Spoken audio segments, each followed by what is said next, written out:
Vice President Sara Z. Duterte, filed by Teresita Quintos Deles, Father Flaviano, SBD Gary Alejano et al., and endorsed by Representative Percival B. Sendanya of the Akbayan Party List on December 2, 2024.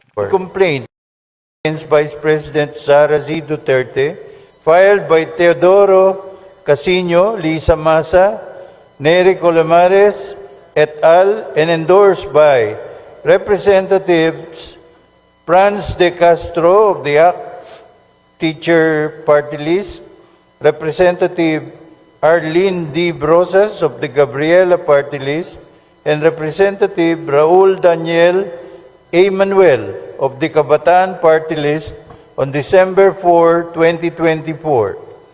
Impeachment complaint filed against Vice President Sara Z. Duterte, filed by Reverend Father Antonio Labiao Jr., Reverend Father Rico P. Ponce, Reverend Father Dionisio B. Ramos et al., and endorsed by Representative Gabriel H. Bordado Jr.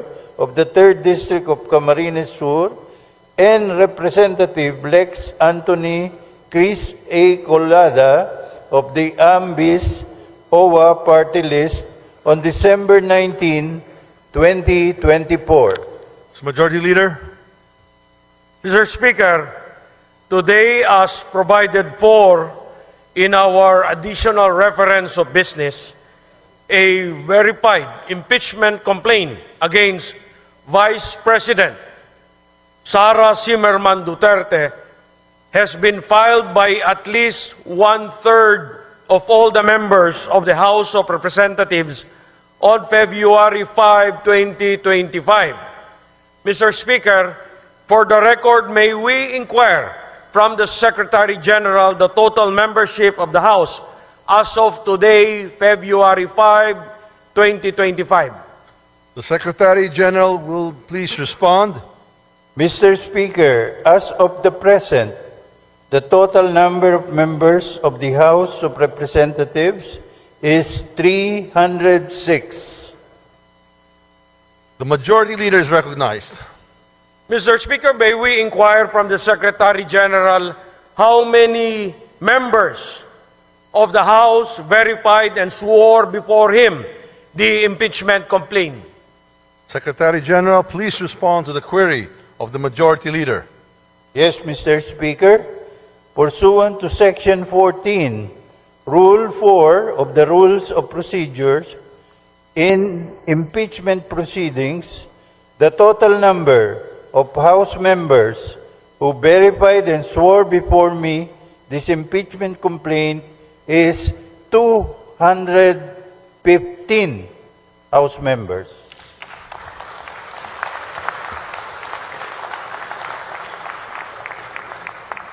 The Majority Leader is recognized. Mr. Speaker, may we know what is 1/3 of the total number of the members of the House? The Secretary General will please respond. Mr. Speaker, 1/3 of the total number of members of the House is 102. The Secretary General has responded to the query of the Majority Leader. The Majority Leader is recognized. Mr. Speaker, for the record, in consonance with the Constitution on Article 11 on accountability of public officers, particularly Section 3, Paragraph 4, and pursuant to Section 14, Rule 4 of the Rules of Procedure in impeachment proceedings, which provides as follows. Section 14, endorsement of the complaint resolution to the Senate. A verified complaint resolution of impeachment filed by at least 1/3 of all the members of the House shall constitute the articles of impeachment. And in this case, the verified complaint resolution shall be endorsed to the Senate in the same manner as an approved bill of the House. considering that the Secretary General has certified that at least 215 members of the House of Representatives have verified and swore before him the said impeachment complaint against Vice President Sara Zimmerman Duterte, and consistent with our rules, I move that the Secretary General be directed immediately to endorse the same to the Senate. There is a motion to direct the Secretary General to immediately endorse to the Senate the impeachment complaint, having been filed by more than one-third of the membership of the House, or a total of 215 members. Is there any objection? The chair hears none. The motion is approved. The Secretary General is so directed. The session is suspended.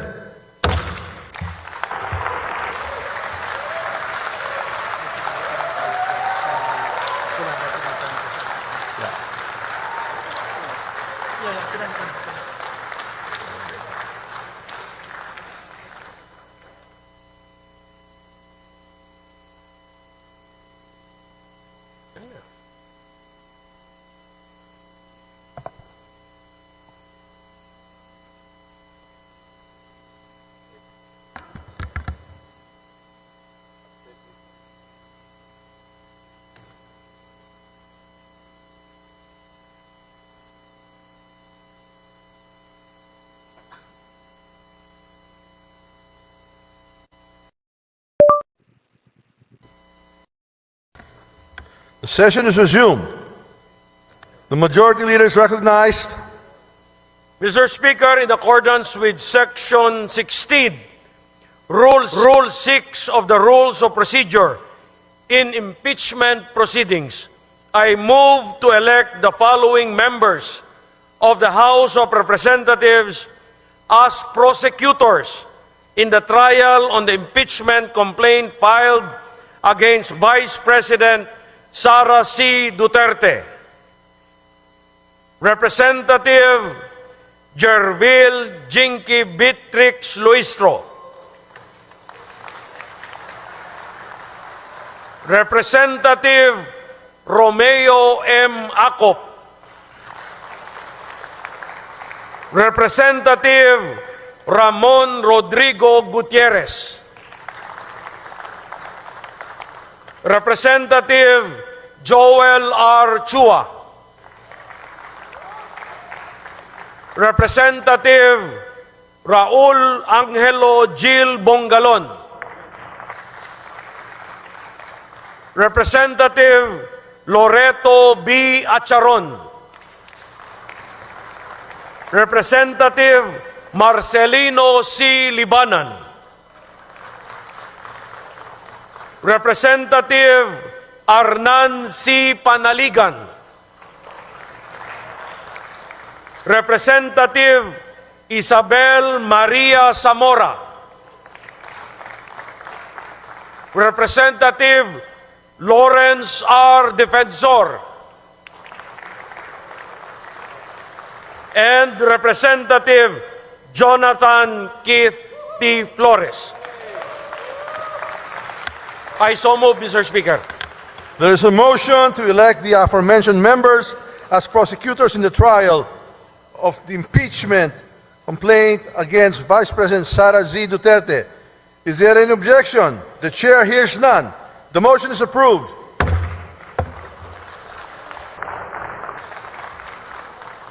The majority leader is recognized.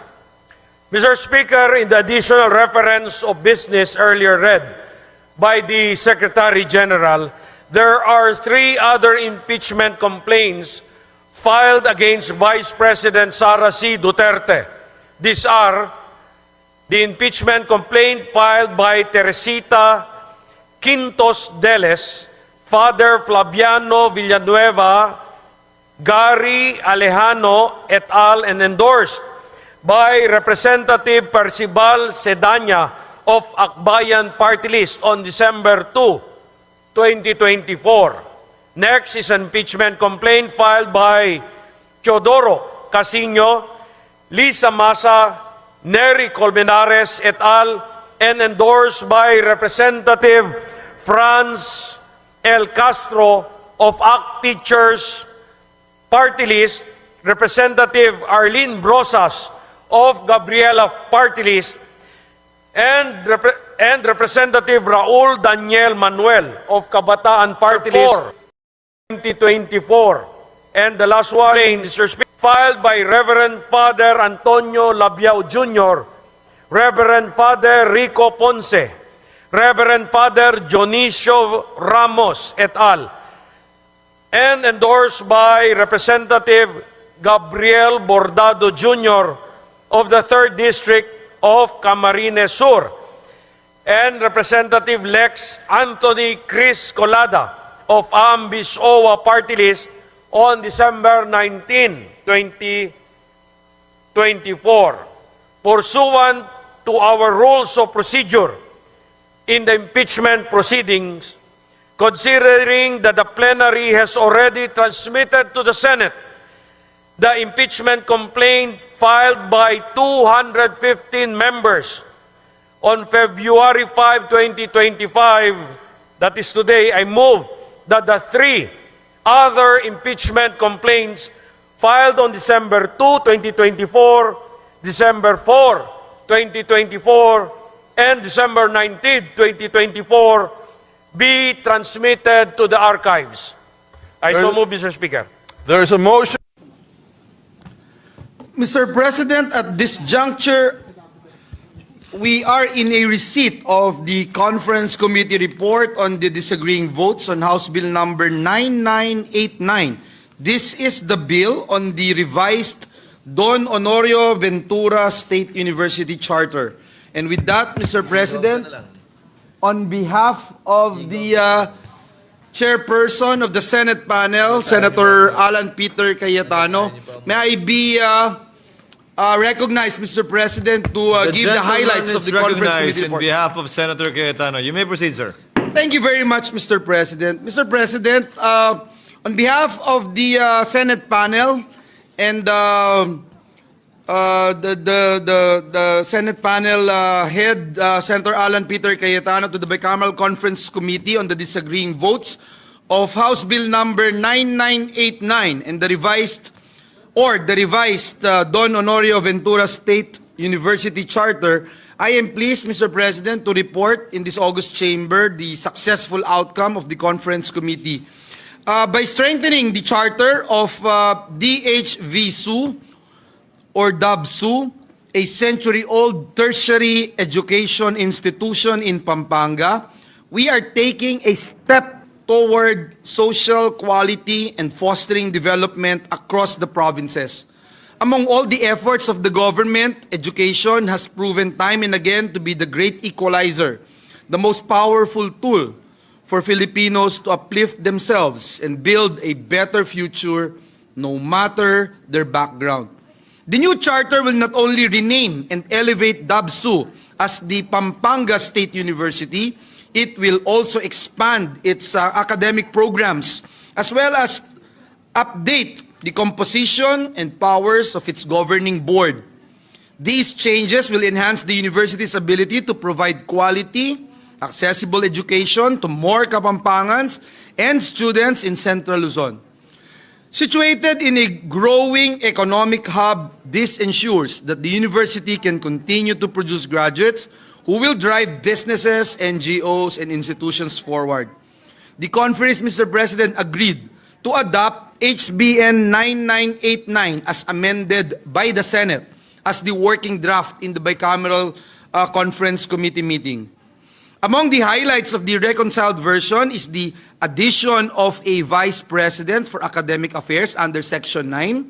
The Vice President for Academic Affairs will assist the President of Pampanga State University alongside the Vice President for Administration and Finance, Vice President for Research, Innovation, Training, and Extension, and the Vice President for Student Affairs and Services.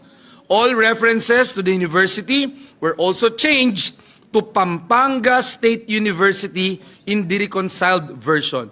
Mr. President, the changes in the working draft which we stated in the joint explanatory statement are reflected in the contents of the conference committee report. And so with that, Mr. President, I move that the joint explanatory statement be read into the records forming part of my report, and that the result of the conference committee be ratified by this body. Any objection?